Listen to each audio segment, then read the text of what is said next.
Marianne pose sa flûte de champagne sur la table basse. L'horloge affiche 20h05.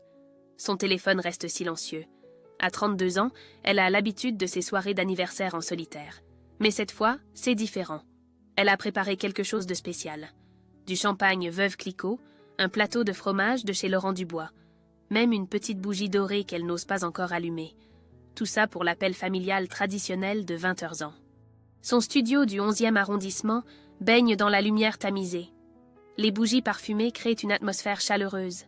Marianne a même mis sa robe bleue préférée, celle que sa mère lui avait offerte pour ses 30 ans.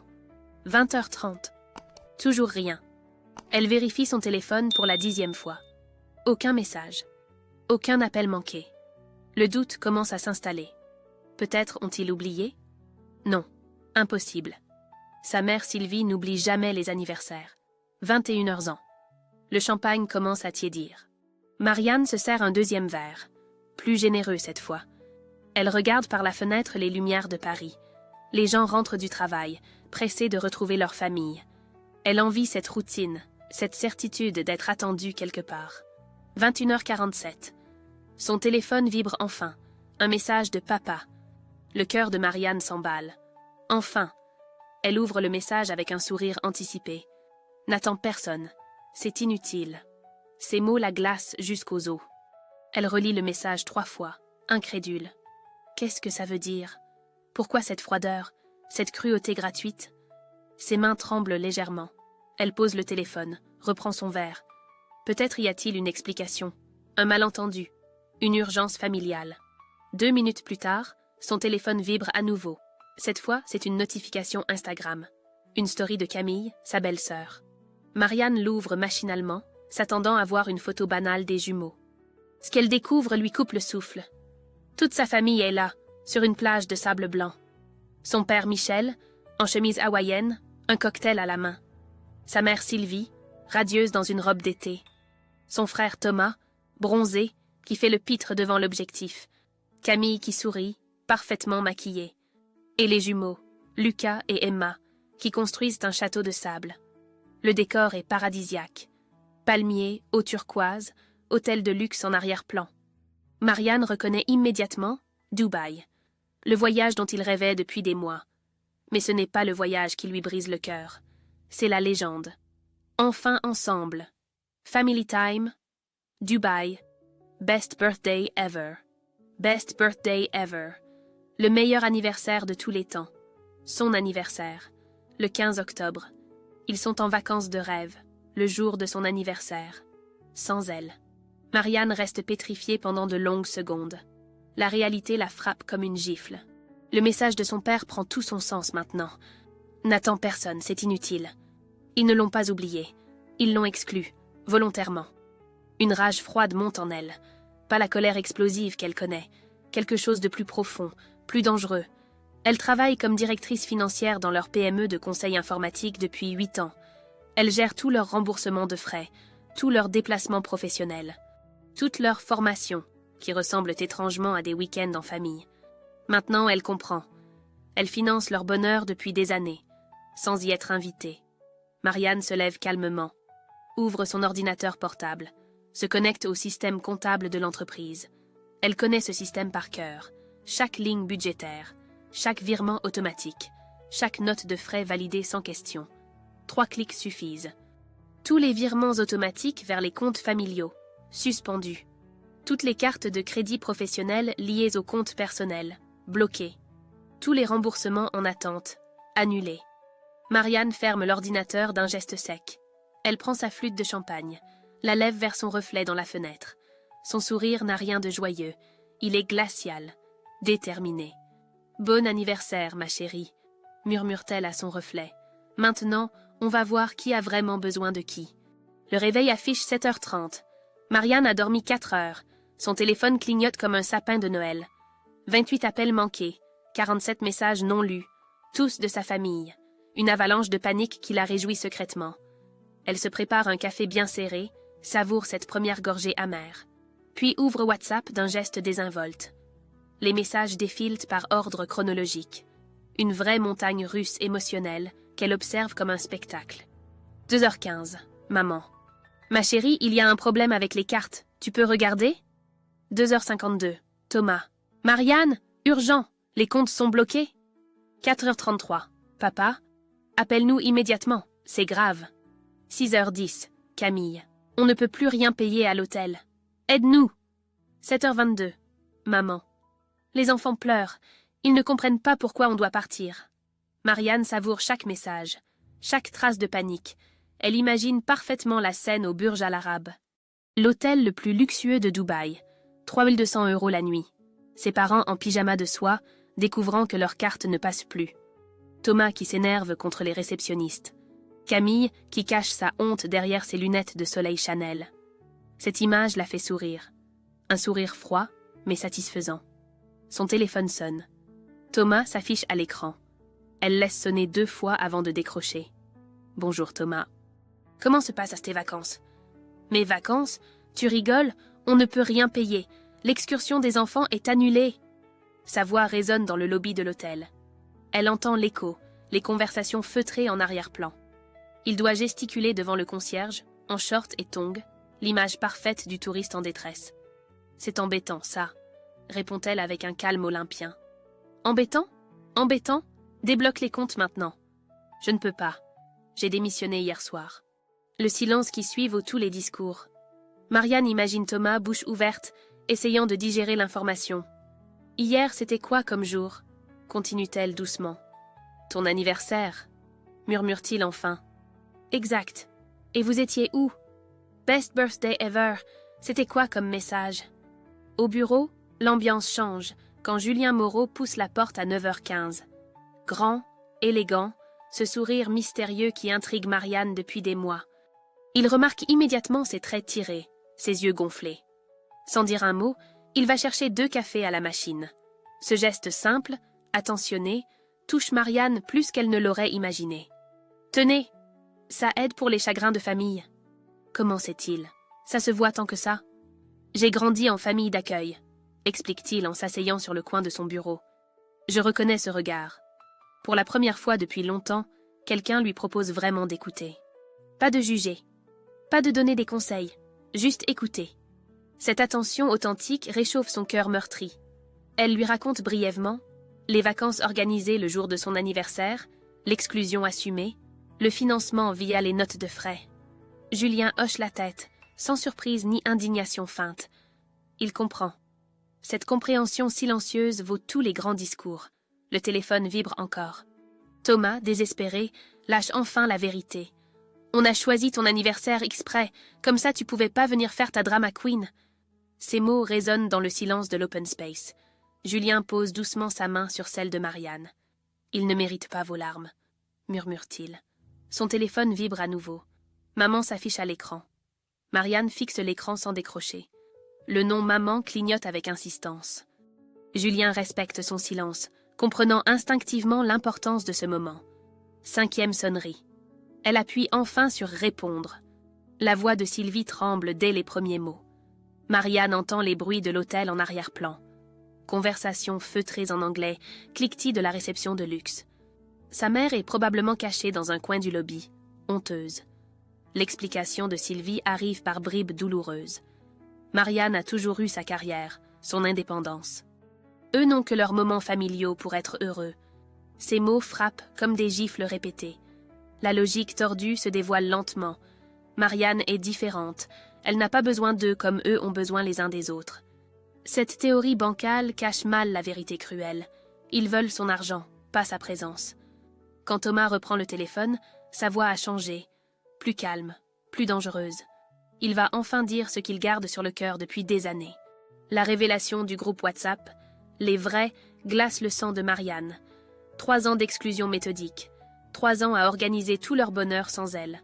Le nom même du groupe est une déclaration de guerre. Elle n'est pas une vraie de la famille.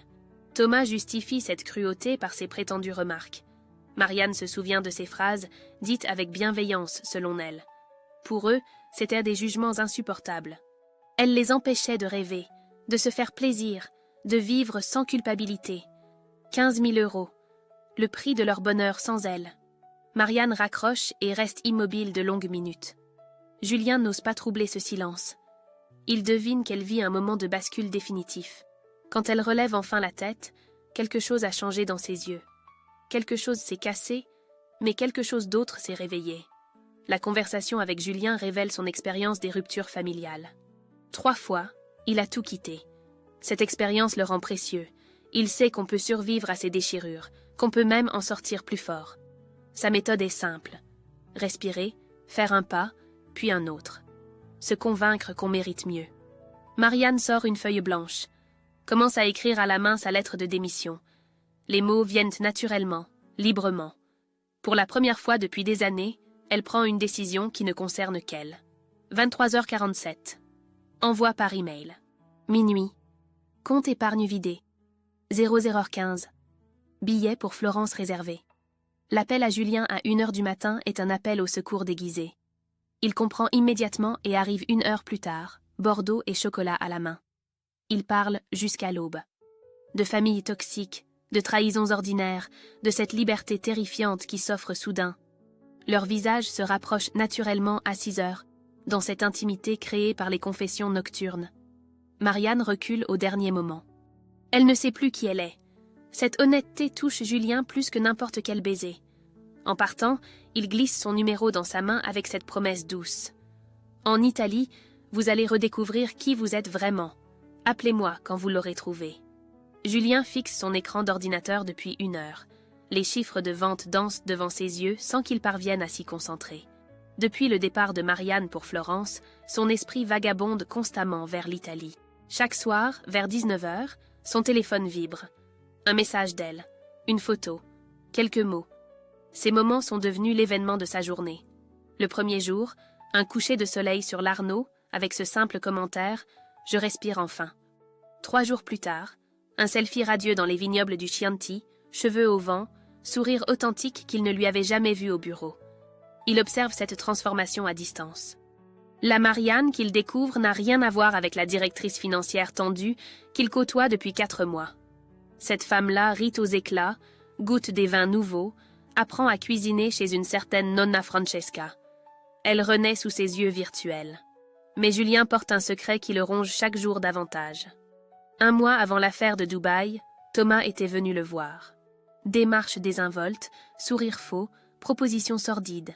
5 000 € en liquide pour surveiller discrètement sa sœur et rapporter ses faits et gestes. Elle devient bizarre avec l'argent de l'entreprise, tu vois. On veut juste s'assurer qu'elle ne fait pas de bêtises. Julien avait refusé avec dégoût, menaçant même de tout raconter à Marianne. Thomas avait ri, sûr de lui. « Elle ne te croira jamais. Tu viens d'arriver, moi je suis son frère depuis 32 ans. » Ce silence pèse maintenant comme une pierre. Comment avouer qu'il connaissait leur manigance depuis des semaines? Comment expliquer qu'il s'est tu par lâcheté, par peur de passer pour un menteur? Quelques jours après son arrivée, Marianne envoie une vidéo. Elle pétrille la pâte chez Nonna Francesca, les mains pleines de farine, riant au conseil en italien de la vieille dame. Cette joie spontanée serre le cœur de Julien. Il tombe amoureux de cette version libre d'elle-même. Le message suivant arrive plus tard que d'habitude. 21h15. Une photo d'elle dans un petit restaurant près du Ponte Vecchio, face à un homme brun aux yeux rieurs. Marco, le chef, il cuisine divinement bien. Julien ressent une pointe de jalousie qu'il s'efforce d'ignorer. Marianne a le droit de rencontrer des gens, de sourire à d'autres hommes, de recommencer à vivre. Le lendemain, pas de message.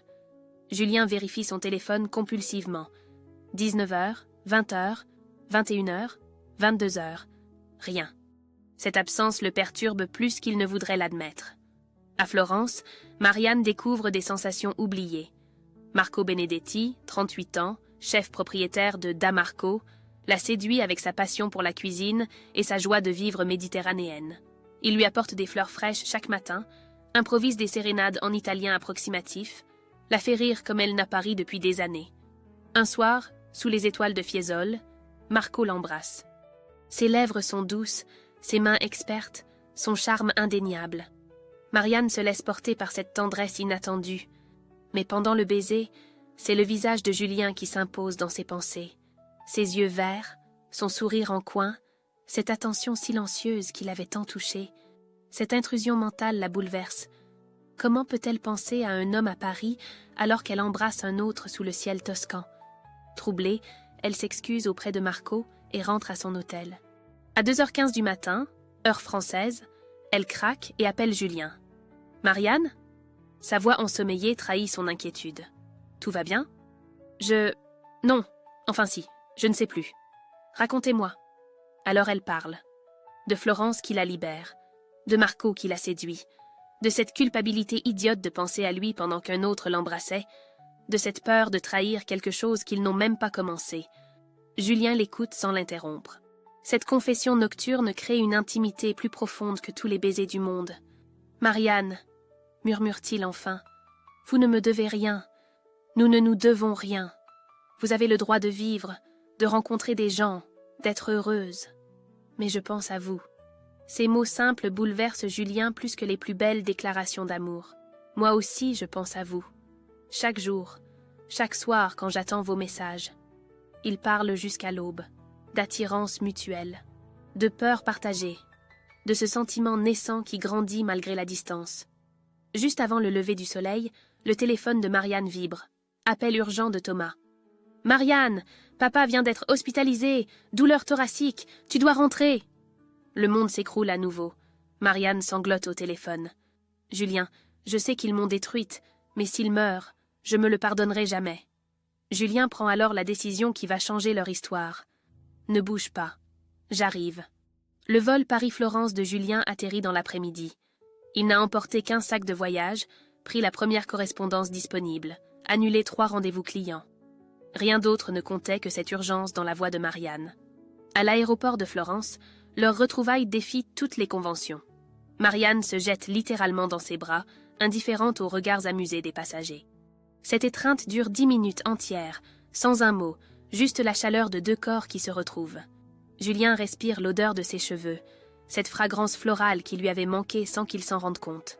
« Merci d'être venu », murmure-t-elle contre son épaule. « Je n'avais pas le choix. » Cette simple phrase contient une promesse tacite qui les bouleverse tous les deux. Le trajet jusqu'à l'hôtel de Marianne se fait dans un silence chargé d'électricité. Leurs mains se frôlent dans le taxi, leurs regards se cherchent, s'évitent, se retrouvent. L'urgence familiale devient soudain secondaire face à cette attraction magnétique qui grandit. Dans la chambre d'hôtel, vue imprenable sur les toits de Florence, ils s'embrassent enfin. Avec une tendresse infinie d'abord, puis une passion dévorante qui efface des mois de retenue. Leurs gestes sont lents, précautionneux, comme s'ils découvraient l'amour pour la première fois. Ils passent la nuit à se découvrir, pas seulement physiquement, mais dans cette intimité fragile qui naît des confessions à voix basse. Marianne raconte ses années de soumission familiale, sa culpabilité permanente, cette impression de ne jamais être à la hauteur. Julien évoque ses familles d'accueil, cette solitude d'enfant qui ne trouvait jamais sa place, cette méfiance envers les liens du sang. Au petit matin, ils prennent l'avion ensemble pour Paris. Marianne s'endort contre l'épaule de Julien, apaisée pour la première fois depuis des semaines. Il la regarde dormir, caresse doucement ses cheveux et se promet de la protéger de tout, même de la vérité sur son secret. L'hôpital Saint-Antoine les accueille dans son agitation habituelle. Couloirs verdâtres, odeur de désinfectant, familles inquiètes qui attendent. Marianne retrouve instantanément cette tension familière, ses épaules qui se contractent dès qu'elle entre en territoire familial. Le docteur Lefebvre leur explique la situation avec cette froideur bienveillante propre aux urgentistes. Michel a fait un épisode psychosomatique sévère. Traduction médicale élégante pour dire que le stress a provoqué des douleurs thoraciques réelles mais sans danger cardiaque immédiat. Votre père espérait inconsciemment que sa crise vous ferait revenir, ajoute le médecin en regardant Marianne. C'est plus fréquent qu'on ne le croit. Cette manipulation inconsciente révolte Marianne plus que toutes les autres. Simuler une urgence cardiaque pour la culpabiliser? Ils n'ont vraiment aucune limite. Dans le couloir, la confrontation avec Thomas et Camille explose immédiatement. Thomas, les traits tirés par le stress et les nuits blanches, l'accueille avec une agressivité à peine contenue. « Tu nous as humiliés. Tu sais ce que ça fait de ne pas pouvoir payer son hôtel devant ses enfants ?» Mais c'est Camille qui balance le secret le plus douloureux, celui qu'ils gardaient tous pour eux depuis des années. Sa voix tremble de colère rentrée. « Tu veux savoir pourquoi on ne t'invite jamais? Parce que tu critiques tout. Nos choix, nos dépenses, notre éducation des enfants. Avec toi, on se sent toujours nul. » Ces mots frappent Marianne comme un direct au cœur. Pour la première fois, elle entend une autre version de l'histoire. Selon eux, Ses remarques bienveillantes étaient des jugements insupportables. Ses conseils fraternels, des leçons de morale. Sa présence même, une censure permanente à leur bonheur. Cette révélation la déstabilise complètement. Et si elle était vraiment aussi pénible qu'ils le prétendent? Et si son exclusion était méritée? Julien observe cette remise en question douloureuse. Il voit la femme forte qu'il aime vaciller sous le poids de ses accusations. Son secret devient encore plus lourd à porter. Comment lui dire maintenant qu'il connaît leur manipulation depuis des semaines? Comment avouer qu'il a été leur complice par omission? La culpabilité de Julien s'intensifie quand Thomas balance sa dernière révélation. Papa n'est pas juste malade de stress. Il a des dettes de poker en ligne, énormes, 78 000 €. C'est pour ça qu'on avait désespérément besoin de toi. Cette information change radicalement la donne. Marianne n'était pas seulement leur banque familiale, elle était leur bouée de sauvetage financière. Thomas continue, la voix brisée par la honte. Depuis 18 mois, papa joue sur PokerStars. Maman ne savait rien. Nous non plus au début. Quand on a découvert, c'était trop tard. La logique implacable se dessine. Les vacances à Dubaï n'étaient pas seulement un plaisir, c'était une fuite. Une dernière folie avant que tout s'écroule. Ils comptaient sur Marianne pour éponger les dégâts à leur retour. Cette révélation devrait attendrir Marianne, lui faire comprendre leur désespoir. Au lieu de cela, quelque chose de froid et dangereux s'allume dans ses yeux. Ils ne l'ont pas exclue par malveillance. Ils l'ont utilisée par calcul. C'est encore pire. Le retour chez elle transforme Marianne en stratège impitoyable. Assise à son bureau, ordinateur ouvert, elle dresse méthodiquement la liste de ses actions. Plus question d'émotion. Place à la logique glaciale de la vengeance calculée. Le lendemain, premier coup. Elle contacte directement les créanciers de PokerStars. Une recherche rapide lui donne le numéro du service recouvrement. Avec un calme olympien, elle leur transmet les vraies coordonnées de son père, révélant qu'il n'est pas en voyage d'affaires prolongé comme il le prétendait, mais hospitalisé à Saint-Antoine. Michel Durand, 58 ans, 15 rue de la Paix, Paris 2e. Il vous doit exactement 78 147 €. Non, je ne paierai pas à sa place. Le jour suivant, elle frappe plus fort. Sur le Facebook familial, visible par tous les oncles, tantes, cousins et amis de la famille, elle publie un message d'une fausse candeur. Pour info, papa a 78 000 € de dettes de poker en ligne. Peut-être que ça explique pourquoi il fallait absolument que je finance vos vacances de rêve à Dubaï. Cha transparence familiale, cha on se comprend. Le scandale éclate instantanément. Les commentaires affluent. Stupéfaction des grands-parents, questions embarrassées des cousins, silence pesant de la famille proche. Marianne savoure chaque notification, chaque marque de honte qui rejaillit sur eux. Mais elle ne s'arrête pas là. Le surlendemain, elle appelle les ressources humaines de Deloitte, l'entreprise de Thomas. Avec un ton de fausse inquiétude fraternelle, elle confie au DRH que son frère traverse une période personnelle très difficile, qui l'oblige à s'absenter régulièrement pour gérer les crises familiales urgentes. Je me fais du souci pour lui, vous comprenez? Ces dernières semaines, il a dû quitter le bureau précipitamment plusieurs fois. Je ne voudrais pas que ça nuise à sa carrière. Quelques jours plus tard, Thomas est convoqué dans le bureau de son manager. Ses absences répétées, ses retards liés aux urgences familiales, sa performance en baisse depuis un mois, tout est sur la table. Il est licencié le jour même pour manquement professionnel répété. Quand Marianne apprend la nouvelle, elle ressent une satisfaction froide qui l'inquiète elle-même. Cette cruauté méthodique ne lui ressemble pas. Ou peut-être révèle-t-elle enfin qui elle est vraiment. Julien observe cette transformation avec un malaise grandissant. La femme tendre qu'il a tenue dans ses bras à Florence disparaît peu à peu, remplacée par cette version implacable qui calcule chaque coup. Un soir, il tente de la raisonner. « Marianne, vous êtes en train de devenir exactement comme eux. Vous faites du mal pour faire du mal. » Ils ont commencé. Et vous, vous finissez, en détruisant la vie de votre frère. Il détruisait la mienne depuis des années. Cette réponse claque comme une gifle. Julien reconnaît cette logique toxique, cette spirale de vengeance qui transforme les victimes en bourreaux. Il l'a vue à l'œuvre dans ses familles d'accueil. Leur première vraie dispute éclate dans l'appartement exigu de Marianne. Les mots dépassent leurs pensées, les blessures s'ouvrent, les non-dits explosent. « Vous ne me comprenez pas !» crie Marianne. « Je comprends que vous souffrez, mais pas que vous fassiez souffrir d'autres innocents. » Innocent? Thomas innocent? Sa femme? Ses enfants? Ils ont mérité quoi? Cette question percute Marianne comme un direct. Elle n'avait pas pensé aux jumeaux Lucas et Emma. ni à Camille qui va devoir assumer seule le foyer. Mais au lieu de calmer sa colère, cette culpabilité l'exaspère. Elle se tourne vers Julien avec une rage nouvelle. « Et vous, qu'est-ce que vous me cachez? Parce que je vois votre regard coupable depuis qu'on est rentré. » Julien blêmit. Le moment qu'il redoutait arrive enfin. « Qu'est-ce que vous savez exactement sur ma famille? Depuis quand vous me connaissez vraiment ?» Acculé, sous pression, Julien cède. Il avoue l'approche de Thomas un mois avant Dubaï, l'offre de 5 000 € pour l'espionner, son refus, mais aussi son silence. « Je ne voulais pas vous faire de mal. J'avais peur que vous ne me croyiez pas. » Pour Marianne, c'est l'effondrement final. Même l'homme qu'elle aime avait été contacté par sa famille. Dans sa paranoïa naissante, elle interprète son silence comme une complicité, sa protection comme une trahison. Combien ils vous ont payé finalement? Ces mots tuent quelque chose entre eux. Julien ramasse sa veste, se dirige vers la porte.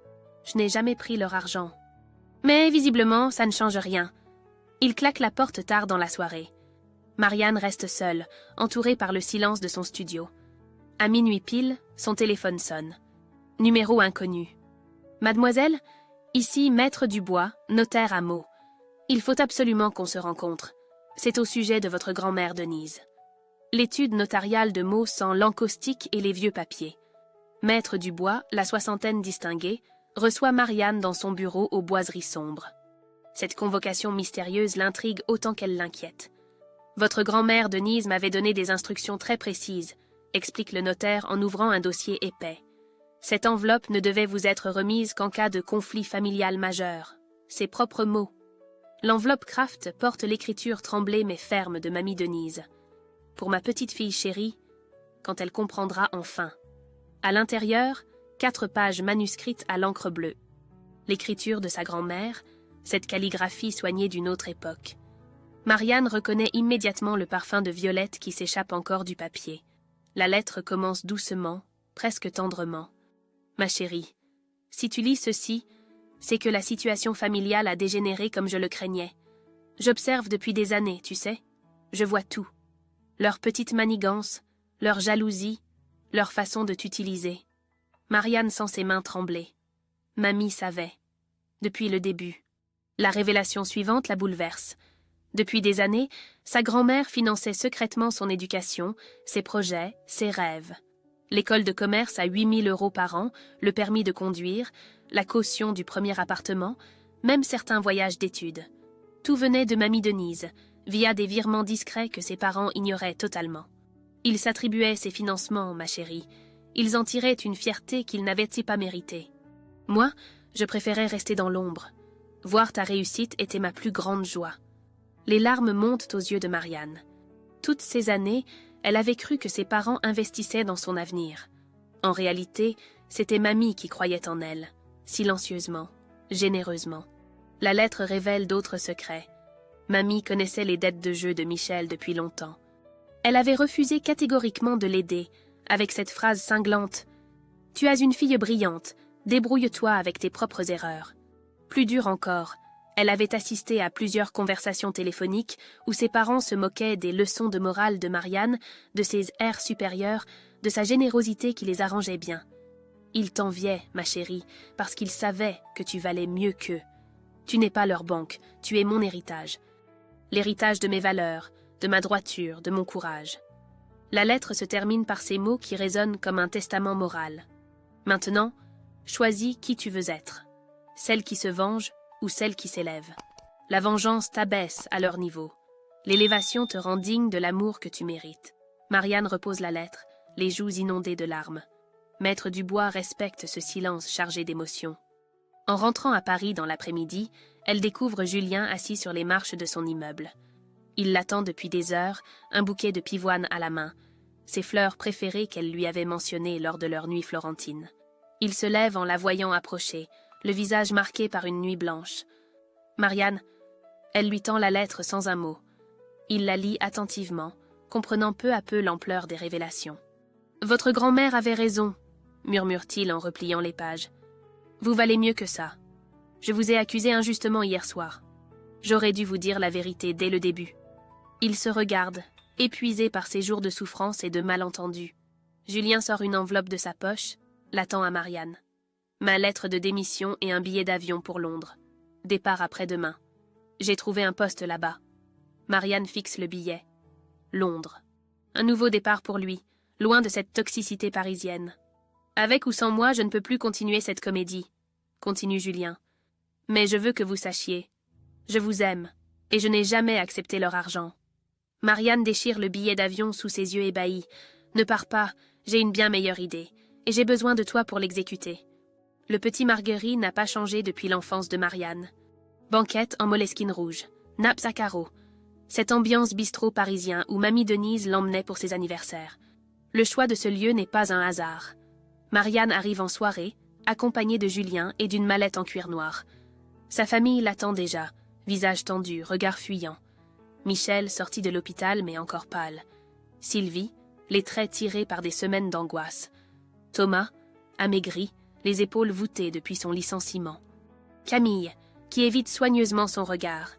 Même les jumeaux Lucas et Emma sont là, silencieux, sentant la gravité du moment. Elle s'assoit sans saluer personne, pose la mallette sur la table comme un procureur s'apprêtant à plaider. Avant de commencer, j'ai quelque chose à vous montrer. Elle sort la lettre de Mamie Denise, la déplie cérémonieusement. Le silence se fait plus dense quand ils reconnaissent l'écriture de leur mère et belle-mère. Marianne lit les passages les plus marquants à voix haute. Chaque révélation tombe comme un couperet. L'école de commerce financée en secret. Le permis de conduire payé par Mamie. Les virements discrets que ses parents s'appropriaient fièrement. Michel s'effondre littéralement, le visage dans les mains. Elle savait. Maman savait qu'on était des ratés et elle nous a laissé croire. Elle ne vous a rien laissé croire, coupe Marianne froidement. Elle vous a observé vous attribuer ses générosités? Nuance. Sylvie pleure silencieusement, réalisant l'étendue de leur malhonnêteté inconsciente. Thomas reste prostré, comprenant que même sa grand-mère le jugeait. Marianne sort ensuite tous les documents accumulés, capture d'écran du groupe WhatsApp Les Vrais, historique des dettes de poker, relevé des notes de frais détournés. Chaque preuve étalée méthodiquement sur la nappe à carreaux. Maintenant, on va régler ça une fois pour toutes. Elle pose un contrat pré-rédigé au centre de la table. Les clauses sont simples mais non négociables. Elle paiera les 78 000 € de dettes de poker une dernière fois et aidera Thomas à retrouver du travail via son réseau professionnel. En contrepartie, ils devront signer un engagement notarié à ne plus jamais la solliciter financièrement, suivre une thérapie familiale obligatoire pendant 1 an et surtout dissoudre le groupe Les Vrais pour créer un nouveau groupe incluant Marianne dans toutes les organisations familiales futures.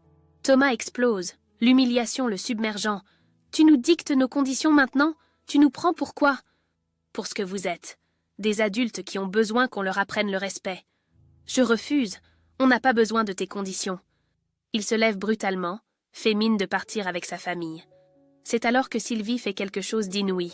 Elle gifle son fils de 30 ans devant tout le restaurant. La claque résonne dans le silence médusé. Les autres clients se retournent. Thomas, abasourdi, porte la main à sa joue. « Assez !» crie Sylvie avec une violence qu'on ne lui connaissait pas. « Assez de ton orgueil! Assez de tes caprices! Assez de cette lâcheté !» Elle se tourne vers Marianne, le visage ravagé par des années de culpabilité enfin assumée. « Ma chérie, on a été des monstres égoïstes et lâches. On t'a utilisé, manipulé, exclu par pure jalousie. » Sa voix se brise. « Est-ce que tu acceptes qu'on essaie de mériter ton pardon ?» Le silence qui suit dure longtemps. 32 ans d'émotions refoulées et de non-dits familiaux se cristallisent dans cette attente. Marianne regarde chaque membre de sa famille dans les yeux. Michel, détruit par la honte. Sylvie, suppliante. Thomas, enfin conscient de ses erreurs. Camille, qui hoche imperceptiblement la tête. Les jumeaux, qui ne comprennent pas tout mais sentent que quelque chose d'important se joue. Elle serre la main de Julien sous la table, puise dans sa force. « J'accepte votre proposition, mais j'ai aussi une annonce à faire. » Elle se lève, Julien l'imite. « On part à Londres dans 1 semaine. Ensemble. J'ai trouvé un poste là-bas, lui aussi. On recommence à zéro. » Thomas ouvre la bouche pour protester, mais Sylvie le fait taire d'un regard. « Londres ne vous empêchera pas de respecter ce contrat. Les visioconférences existent. Et peut-être qu'avec la distance, on apprendra enfin à se parler vraiment. » Londres, 15 octobre.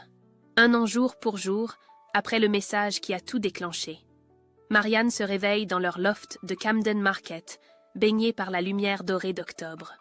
À travers les baies vitrées, le Regent's Canal scintille doucement. Julien dort encore, un sourire paisible aux lèvres. Cette image de sérénité la bouleverse chaque matin depuis un an. Directrice financière chez Techflow, elle manage désormais une équipe de 12 personnes dans l'intelligence artificielle. Son bureau donne sur la Tamise, ses journées débordent de défis passionnants. Julien a développé sa propre agence de conseil commercial. Leurs projets se construisent ensemble, leurs rêves s'entremêlent naturellement. Ce soir, ils reçoivent leurs amis londoniens.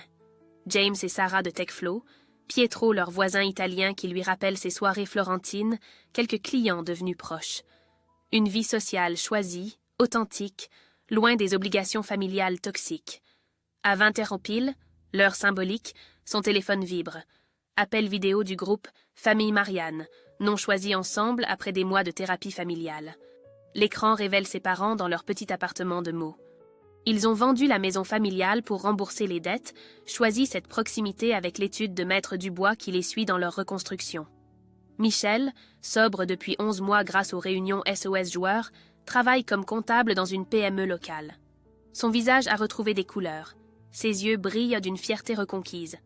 Sylvie suit sa formation de couturière, réalise enfin ce rêve de jeunesse abandonné pour faire famille. « Ma chérie », dit sa mère avec cette sincérité nouvelle forgée par des mois de thérapie, « nous voulions te dire, Mamie Denise serait fière de toi. » Ces mots, simples mais authentiques, touchent Marianne plus que toutes les déclarations d'amour. Thomas apparaît ensuite, depuis son nouvel appartement. Commercial chez un concurrent de Deloitte avec un salaire plus modeste mais assumé, il a appris l'humilité. Ses séances pour gérer sa jalousie fraternelle portent leurs fruits. Camille, à ses côtés, sourit sincèrement pour la première fois depuis des années. Lucas et Emma, maintenant 9 ans, se disputent l'écran pour raconter leur école, leurs nouveaux amis, leurs projets de week-end. Ils appellent au Marianne, tante de Londres, avec cette affection spontanée qui ne se commande pas. La conversation dure 1 heure. Plus de reproches cachés, plus de non-dits empoisonnés. Juste une famille qui apprend, lentement, à s'aimer vraiment. Après l'appel, les invités arrivent. La soirée se déroule dans cette atmosphère chaleureuse que Marianne n'avait jamais connue. Conversation passionnée sur l'avenir de l'IA, anecdotes hilarantes de Pietro sur ses conquêtes londoniennes, projet fou de Sarah pour révolutionner la finance. Tard dans la soirée, Julien demande le silence. Il sort une petite boîte Cartier, s'agenouille devant leurs amis médusés. Marianne sent son cœur exploser de bonheur. « Marianne, il y a 1 an, tu m'as appris que l'amour véritable se mérite chaque jour. Tu m'as montré qu'on peut choisir sa vraie famille. Veux-tu construire la nôtre pour le reste de notre vie ?» La bague art déco scintille sous les lumières du loft. Marianne pleure de joie, acquiesce dans un sanglot heureux. Applaudissements, embrassades, champagne qui pétille. À minuit pile, son téléphone vibre une dernière fois. Message de sa mère. « Ma fille chérie, je suis fière de la femme forte que tu es devenue. Mamie Denise le serait aussi. On t'aime vraiment. Pour de vrai cette fois. » Marianne regarde Londres scintillée par la baie vitrée. Julien endormi contre elle après cette soirée parfaite, sa bague brillant dans la pénombre. Elle murmure « Cette année, j'ai enfin ma vraie famille, et nous nous méritons mutuellement. » Le lendemain matin, elle poste sur Instagram une photo d'eux sur le Millennium Bridge au lever du soleil. « Enfin chez moi. Real family. London life. Best life ever. 1 year later. » Un écho parfait et vengeur à cette story de Dubaï qui avait déclenché sa renaissance. Londres. Un matin de septembre. Marianne ajuste sa robe ivoire devant le miroir de leur chambre. Dans 2 heures, elle épousera Julien dans les jardins de Hampton Court. 3 années se sont écoulées depuis cette nuit d'octobre où tout avait basculé, et chaque jour a confirmé que certaines blessures, une fois guéries, rendent plus fort. Techflow est devenue une licorne valorisée à 500 millions d'euros. Marianne, promue directrice financière Europe, manage désormais 3 pays. Julien a revendu son agence à un groupe américain pour se consacrer à l'accompagnement de start-up françaises à Londres. Leurs carrières s'épanouissent en parallèle, sans jamais se concurrencer. Ce matin, elle a reçu un colis de France. À l'intérieur, une lettre de sa mère et un petit écrin en velours bleu. « Ma chérie », écrivait Sylvie de son écriture maintenant assurée. « Mamie Denise avait mis cette bague de côté pour ton mariage. Papa l'avait cachée par honte, mais il a fini par me la donner hier. Elle t'appartient. » La bague art déco de sa grand-mère brille maintenant à son annulaire droit. complétant parfaitement la bague de fiançailles de Julien. Comme si mamie Denise, depuis là-haut, orchestrait encore sa vie. Sa famille a tenu parole. Michel, sobre depuis plus de 3 ans, dirige maintenant la comptabilité de la PME qu'il avait embauchée. Sylvie a ouvert son atelier de couture à Meaux, réalisant ce rêve abandonné 40 ans plus tôt. Thomas, remarié avec une collègue bienveillante, élève ses jumeaux dans une stabilité retrouvée. Ils viennent tous pour le mariage, preuve que la distance géographique a assaini leurs relations. Les appels dominicaux du groupe Famille Marianne sont devenus un rituel chaleureux. Plus de reproches cachés, plus de chantage affectif. Juste des nouvelles authentiques, des projets partagés, des « je t'aime » qui sonnent enfin justes. Lucas et Emma, devenus adolescents, passent leurs vacances d'été à Londres depuis 2 ans. Ils adorent leur tante Marianne, qui leur fait découvrir les musées, les parcs, les petits restaurants cachés. Cette relation tante-neveu, construite sans obligation mais avec affection, comble un vide que Marianne n'avait jamais osé nommer. Pietro, leur voisin italien, frappe à la porte. Il vient l'accompagner jusqu'à l'église, remplaçant le père absent par choix mais pas par rancœur. Certaines traditions méritent d'être réinventées. En descendant l'escalier, Marianne aperçoit la photo encadrée sur leur console d'entrée. Elle et Julien sur le Millennium Bridge, le jour de leur fiançailles. En dessous, imprimé en petit, le commentaire Instagram qui était devenu leur motto « Enfin chez moi ». Cette phrase résume tout. Un chez-soi géographique, émotionnel, amoureux. Un chez-soi choisi, construit, mérité. Dans le taxi vers Hampton Court, elle repense à cette Marianne qui pleurait seule le soir de son anniversaire. Cette femme brisée qui avait eu le courage de dire non à la manipulation, oui à l'amour vrai et peut-être au pardon conditionnel. Son téléphone vibre. Message de Sarah, sa témoin et collègue. « Ready to marry your best friend ?» Marianne sourit. Oui, elle va épouser son meilleur ami. Celui qui l'a vu au plus bas et au plus haut. Celui qui a respecté sa colère, accompagné sa reconstruction, célébré ses victoires. Dans l'après-midi, les portes de la petite chapelle de Hampton Court s'ouvrent. Julien l'attend à l'autel, les yeux brillants d'émotion. Derrière lui, leurs vrais amis. Dans les premiers rangs, sa famille française, venue avec des sourires authentiques. En remontant l'allée au son du quatuor à cordes, Marianne pense à mamie Denise, à cette lettre qui avait tout changé. À cette leçon intemporelle, on peut choisir sa vraie famille. Aujourd'hui, elle épouse la sienne.